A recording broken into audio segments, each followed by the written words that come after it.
আসসালামু আলাইকুম। দেশ ও দেশের বাইরে থেকে যারা দেখছেন সবাইকে শুভেচ্ছা অভিনন্দন। আমরা আজকে আসলাম মাগুরা সদর উপজেলার চাঁদপুর গ্রামে গোলাম গোলাম মওলা বিশ্বাসের বাড়িতে।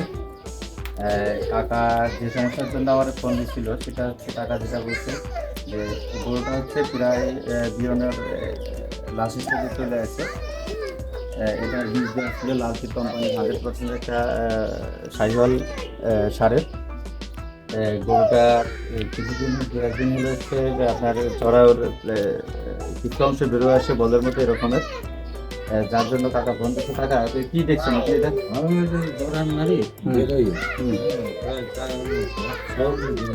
ফাইন বেরিয়ে গেছে, এই জন্য আপনি আমরা ফোন করেন। আচ্ছা, তাহলে আমরা চেষ্টা করব যাতে আর এটা না বেরোয়, আর ডেলিভারির সময় যাতে বাচ্চাটা সুন্দরভাবে ডেলিভারি হয় আমরা সেই চিকিৎসা দেওয়ার চেষ্টা করব। সবাই আমাদের জন্য দোয়া করবেন, টাকার জন্য দোয়া করবেন এবং গরুর জন্য দোয়া করবেন। ধন্যবাদ।